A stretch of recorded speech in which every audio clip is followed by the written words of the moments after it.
हाँ तो स्टूडेंट, मैं हूँ रवि और मैं आप सबका एक बार फिर असाही इंडिया ग्लास लिमिटेड और यूथ रीच की तरफ से संचालित इस ई लर्निंग प्रोग्राम में आप सभी का एक बार फिर से बहुत बहुत स्वागत करता हूँ।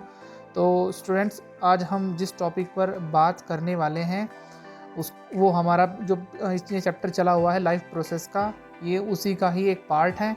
और ये इस पूरे चैप्टर का आई थिंक आज सेकंड लास्ट टॉपिक है और इसके बाद एक और टॉपिक और आएगा और तब जाके हमारा जो चैप्टर है ये फिनिश हो जाएगा। तो आज हम अपने जिस टॉपिक पर बात करेंगे वो है पौधों में परिवहन, क्योंकि इससे पहले वाले चैप्टर में हमने मनुष्य के अंदर या कहीं तो एक एनिमल के अंदर हमने वो जो हमारा परिवहन की प्रक्रिया थी, स्पेशली हमने मनुष्य में ही वो चीज़ें समझाई थी।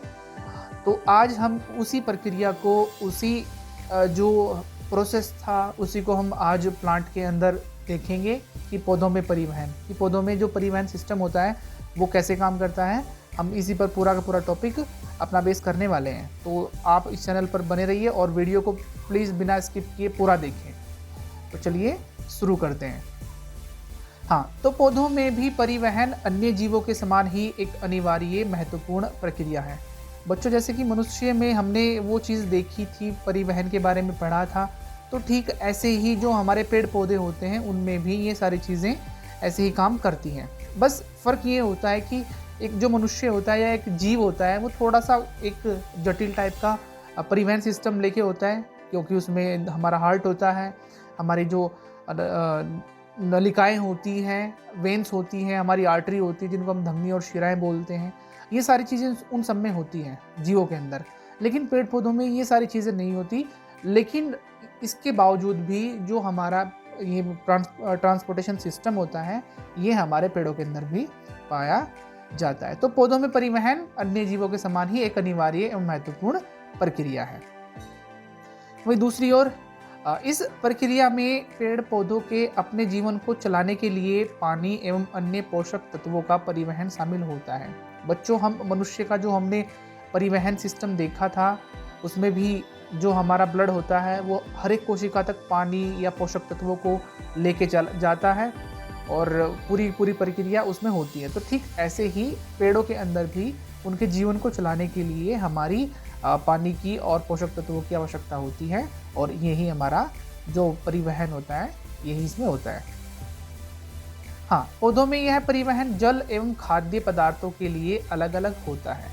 बच्चों, इसमें थोड़ा सा एक डिफरेंस ये है कि जो हमारे मनुष्य था उसमें हमने देखा था कि हमारा ब्लड ही सब काम करता है, वो पानी भी वही लेके जाता है, खाने की चीज़ें भी उसमें मिलके चली जाती हैं, सारे काम हमारे ब्लड ही करता है। लेकिन जो हमारा पेड़ या पौधे होते हैं उनमें जो हमारे खाने की जो पदार्थ होते हैं वो अलग तरीके से जाते हैं और जो हमारे पीने की चीज़ें होती है, जल वगैरह होता है, वो अलग तरीके से होता है। मतलब इसमें खाना, जो पेड़ों का खाना होता है उसको एक अन्य चीज़ लेके जाती है और जो हमारा पेड़ों के लिए जल की आवश्यकता होती है उसको एक दूसरी चीज़ लेके जाती है। तो इसीलिए इसमें कहा है कि पौधों में एक परिवहन पौधों में यह परिवहन जल और खाद्य पदार्थों के लिए अलग अलग होता है।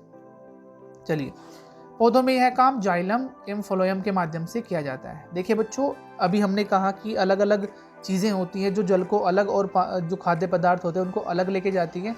तो उसमें जो ये काम होता है ये काम करता है इसमें जाइलम और फ्लोएम। तो ये जो पूरा का पूरा हमारा चैप्टर है या टॉपिक है जो हमारा, ये इसी जाइलम और फ्लोएम के पर बेस्ड है। क्योंकि अगर हमें ट्रांसपोर्टेशन पढ़ना है पौधों के अंदर तो हम इसमें केवल जाइलम और फ्लोएम ही पढ़ते हैं, क्योंकि इन्हीं के द्वारा ही पौधों में परिवहन की क्रिया होती है। हाँ, तो हम इसमें सबसे पहले पढ़ेंगे फ्लोएम के बारे में कि फ्लोएम क्या होता है और किस प्रकार ये काम करता है। फ्लोएम पेड़ पौधों में पाए जाने वाला एक प्रकार का ऊतक होता है जो पेड़ों की पत्तियों में बने खाद्य पदार्थों को पौधों के अन्य भागों में ले जाने का कार्य करता है। बच्चों, जो हमारा ये फ्लोएम होता है ना, फ्लोएम ये एक टिश्यू होता है। टिश्यू आप जानते हैं, कक्षाओं में आप पढ़ चुके हैं ऊतक क्या होते हैं, क्योंकि बहुत सारी जब कोशिकाएं मिलती हैं, मिलने के बाद वो एक थोड़ी सी बड़ी संरचना बना लेती हैं जिसको हम टिश्यू कहते हैं। तो पेड़ों में भी टिश्यू होते हैं, ये भी आप पहले कक्षाओं में पढ़ चुके हैं। तो ये जो फ्लोएम होता है ये एक प्रकार का ऊतक या कहे तो अंग्रेजी में टिश्यू होता है। जो पेड़ों की पत्तियों में बने खाद्य पदार्थों को पौधों के अन्य भागों में ले जाने का कार्य करता है। आप देखे होंगे कि जो हमारे पेड़ होते हैं वो प्रकाश संश्लेषण की क्रिया करते हैं, जिसमें खाना पेड़ों की पत्तियों में बनता है, जो धीरे धीरे स्टोर होके वो कहाँ जाता है, हमारा पूरे पेड़ तक पहुंचा दिया जाता है। तो इस खाने को या इस जो खाद्य पदार्थ है, इसको जो ले जाने का काम होता है वो हमारा फ्लोएम का ही होता है। हाँ, फ्लोएम विभिन्न प्रकार की कोशिकाओं से बना होता है, जैसे छलनी tube, phloem fibre, phloem parenchyma आदि। देखिए, कोई भी सेल हो या कोशिका हो, वो भी अलग अलग चीज़ों से मिलकर बनी होती है, केवल एक ही चीज़ उसमें नहीं होती।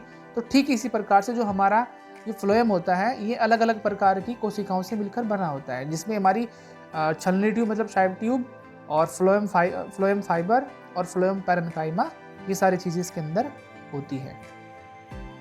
फ्लोएम के माध्यम से होने वाला सामग्री का यह प्रवाह दोनों दिशाओं में होता है। मतलब बच्चों कि ये जो सामग्री जाती है ना हमारी पेड़ वाली, ये ऊपर की तरफ भी जाती है और नीचे की तरफ भी जाती है। ऐसा नहीं कि पत्तियों में खाना बनेगा और बस नीचे की तरफ जाएगा, ये ऊपर भी चल जाता है और ये नीचे भी आता है। इसलिए कहते हैं कि फ्लोएम के माध्यम से होने वाला सामग्री का यह प्रवाह दोनों दिशाओं में होता है।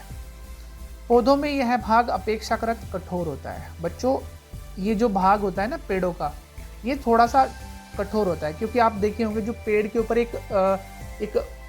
एक स्किन सी बनी होती है कठोर, जिसको आप टच करते हैं ना, तो वो हमारा ये फ्लोएम ही होता है जो अपेक्षाकृत कठोर होता है। देखिए, ये उसका डायग्राम है। आप हमारी जो लेफ्ट साइड है बाई तरफ, ये आप पेड़ का एक वो देख रहे हैं टिश्यू, और इसके जो हमारा इसमें फ्लोएम टिश्यू लिखा हुआ है ना राइट साइड में, ये हमारा पूरा का पूरा फ्लोएम का स्ट्रक्चर है। और इसमें आप इसमें देख सकते हैं कि इसमें ऊपर की तरफ ग्रीन कलर में लिखा हुआ है कि पैरेन्काइमा सेल, ये पैरेन्काइमा कोशिका है। और हमने कहा था छलनी ट्यूब, आप देखिए बीच बीच में जो पोर्ट से बने हुए हैं, इसको हम छलनी ट्यूब कहते हैं। और इसमें हमारा प्लाज्मोडेस्माटा भी है, ये आपको इसमें लोक सा दिखाई दे रहा है, ये वही है। और ये है हमारी कंपेनियन सेल्स, ये जो ग्रीन कलर की आपको लंबी लंबी ट्यूब दिखाई दे रही है ना, इनको हम कंपेनियन सेल या कहे तो साथी कोशिकाएं कहते हैं। तो ये पूरा का पूरा स्ट्रक्चर है, आप इसको अच्छे से देख सकते हैं। हाँ, तो अब इसमें जो नेक्स्ट चीज़ आती है वो आता है जाइलम। हम फ्लोएम पढ़ चुके हैं और अब हम जाइलम के बारे में थोड़ी सी डिस्कस करेंगे। हाँ, तो जाइलम ऊतक पौधों में उनकी जड़ों से लेकर अन्य सभी भागों तक पानी पहुंचाता है।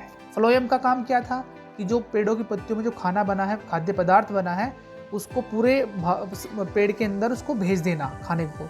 अब जो हमारा जाइलम होता है, इसका काम क्या होता है कि जो पेड़ों को पानी की आवश्यकता होती है तो वो जड़ों के माध्यम से ही आएगा। तो जो हमारा जाइलम होता है, इसका मेन काम यही होता है कि ये जो हमारी ज़मीन होती है उसके अंदर से पानी निकाल के ये पूरे के पूरे पेड़ मतलब पूरी पत्तियों तक ये इस पानी को पहुंचा देता है। तो सबसे मेन काम होता है पेड़ के सभी एक भाग तक पानी पहुंचाना। ये काम किसका? जाइलम का। हाँ, यह ऊतक ट्रैकिड्स, वाहिकाओं, जाइलम फाइबर और जाइलम पैरेन्काइमा से बना होता है। अभी थोड़ी देर पहले हम उसके बारे में ही बताए थे फ्लोएम के कि ये इसके पार्ट होते हैं और ये सारी इन चीज़ों से मिलकर बना होता है। तो ठीक हमारा जो जाइलम होता है ये ट्रैकिड्स, वाहिकाओं, जाइलम फाइबर और जाइलम पैरेन्काइमा से मिलकर बना होता है। हाँ, पौधों में जाइलम के माध्यम से होने वाला पानी और खनिज का प्रवाह हमेशा एक ही दिशा में होता है। बच्चों, आपको यहाँ थोड़ा सा ध्यान रखने की ज़रूरत है, क्योंकि फ्लोएम में हमने क्या कहा था कि फ्लोएम में जो खाने का जो प्रवाह होता है ना, वो दोनों डायरेक्शन में होता है। वो ऊपर की तरफ भी होता है, वो नीचे की तरफ भी होता है।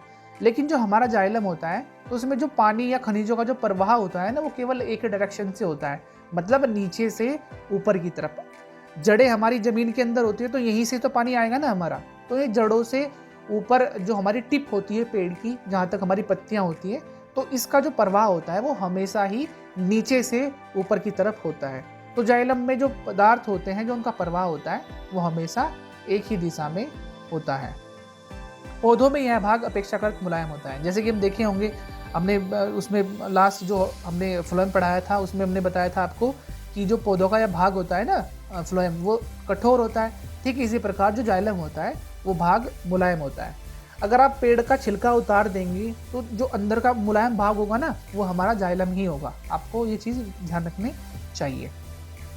देखिए ये पूरा का पूरा हमारा स्ट्रक्चर है जाइलम और फ्लोएम का, हमने इसमें दिखाया है हमारी बाई साइड में और इधर हमारा दाएं साइड में, आप इन दोनों को देख सकते हैं। देखिए पहले हम फ्लोएम वेसल्स के बारे में देखेंगे। फ्लोएम वेसल, इसमें जो लिखा है ना 2 वे फ्लो, आप देख रहे होंगे जो एरो के डिज़ाइन बने हुए हैं ये नीले से कलर के, ये ऊपर और नीचे की तरफ ही आ रहे हैं, आप इनको अच्छे से देख सकते हैं। और जो हमारी जाइलम वेसल है ये देखिए ग्रीन कलर वाली, ये ऊपर की तरफ ही जा रही है। तो इसकी जो डायरेक्शन है, जो इसकी दिशा है, आप इससे अंदाज़ा लगा सकते हैं कि जो फ्लोएम होता है उसमें दोनों तरफ प्रवाह होता है और जो जाइलम होता है उसमें एक ही दिशा में हमारा फ्लो होता है। तो अब इसमें एक चीज़ जो इम्पोर्टेंट है वो है कि जाइलम और फ्लोएम में अंतर। बच्चों ये आपके एग्ज़ाम की प्रोस्पेक्टिव से बहुत ज़्यादा इम्पोर्टेंट है। आप जो स्लाइड देख रहे हैं आप इसको हूबहू अपनी कॉपी में प्लीज़ उतार लीजिएगा, क्योंकि अक्सर इस वाले टॉपिक से ये जाइलम और फ्लोएम में अंतर पूछ लिए जाते हैं।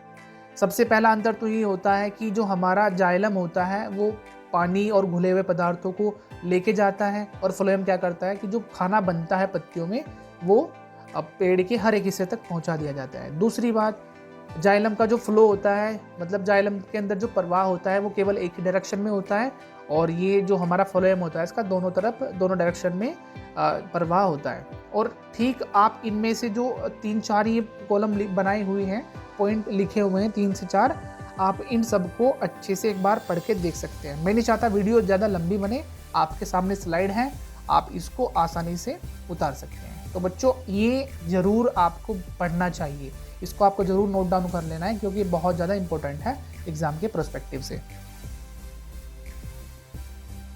हाँ, जड़ का दबाव मतलब रूट प्रेशर। आप इमेजिन कर सकते हैं कि यदि आप नीचे से पानी निकाल रहे हैं, है ना, आप नीचे से पानी निकाल रहे हैं तो वो पानी आपको घर की छत के ऊपर लेके जाना है। आप सपोज करिए आपके घर में कोई मोटर है पानी का और आपके घर के ऊपर एक टैंक रखा हुआ है पानी का, तो आप क्या करेंगे, जब वो मोटर चलेगा तो वो मोटर आप देखते होंगे कि वो घर की छत तक ऊपर तक पानी लेके चला जाता है।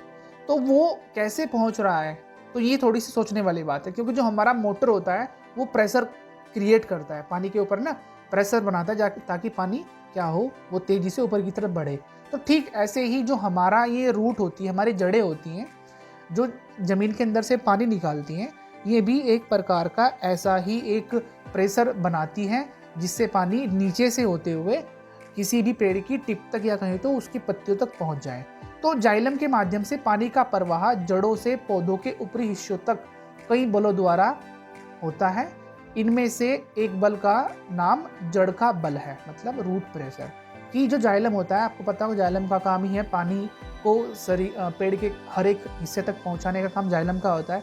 तो ठीक ये प्रेशर होता है रूट प्रेशर, ये रूट प्रेशर ही क्या करता है, पानी को नीचे ज़मीन से लेके ऊपर की ओर धकेलता है। तो ये आपको दिखना है। हाँ, यह दबाव जड़ प्रणाली की कोशिकाओं के अंदर होने वाला प्रासरणी दबाव है, जो पौधों के तने से शुरू होकर पत्तियों तक होता है। बच्चों जो ये हमारा प्रेशर होता है, ये है जो पेड़ का तना होता है ना, तना, ये वहाँ से ज़्यादा शुरू होता है, और ये क्या करता है, तने से लेके पत्तियों तक पूरे प्रेशर के साथ इस पानी को, या जो कोई तो घुले हुए जो हमारे न्यूट्रेंट होते हैं पानी के अंदर, ये उसको पत्तियों तक पहुँचा देता है। यह दबाव जड़ों से पानी के प्रारंभिक परिवहन में मदद करता है। यही वह दबाव है जिससे जो हमारी जड़ होती हैं वो पानी लेती हैं और ऊपर की तरफ धकेलती है। अगर 1% ये जो दबाव है रूट प्रेशर, अगर ये किसी वजह से ख़त्म हो जाए या कम हो जाए तो पेड़ के अंदर पानी नहीं जाएगा। मतलब पेड़ पानी अगर नहीं पिएगा या पेड़ के हर एक हिस्से तक पानी नहीं जाएगा तो पेड़ का जो काम करने का तरीका है वो बंद हो जाएगा, और एक टाइम ऐसा आएगा कि पेड़ हमारा मर जाएगा। तो ये जो हमारा बल है रूट प्रेशर, ये सबसे पहले परिवहन की स्टार्टिंग ही इस रूट प्रेशर की वजह से ही पेड़ों के अंदर होती है। आप इसको देख सकते हैं कि plant root build up pressure that force water upward. कि जो हमारा प्लांट होता है और ये इसकी जो जड़ें होती हैं, इसके अंदर एक प्रकार का बल बनता है जो क्या होता है कि पानी को ऊपर की तरफ करता है, मतलब फेंकता है। हाँ, occurs normally in shorter plant. ये जो चीज़ें होती हैं ये छोटे पौधों में सबसे ज़्यादा पाई जाती हैं।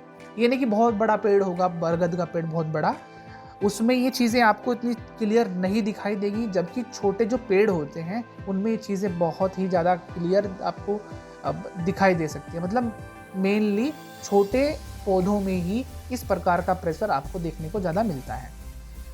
Pressure built in root of all trees won't really push the water that far up. कि क्या होता है कि जो हमारा पेड़ होता, हमारा जो प्रेशर होता है, ये लंबे जो पेड़ होते हैं ये उसको भी दूर तक पहुंचाने में इसकी मदद करता है। ठीक है, तो ये आज का टॉपिक था हमारा। आई होप कि आपको टॉपिक पसंद आया होगा। तो बच्चों, आप इस टॉपिक को अच्छे से देख सकते हैं। अगर आपको कुछ चीज़ें समझ नहीं आती, आप कमेंट सेक्शन में पूछ सकते हैं। साथ ही साथ आप वीडियो को 1 से 2 बार आसानी से देख के चीज़ों को समझ सकते हैं। तो आप इस चैनल के साथ बने रहिए और लगातार आप स्टडी करते रहिए और अपनी पढ़ाई को आप लगातार चलाते रहिए। ओके बच्चों, थैंक यू।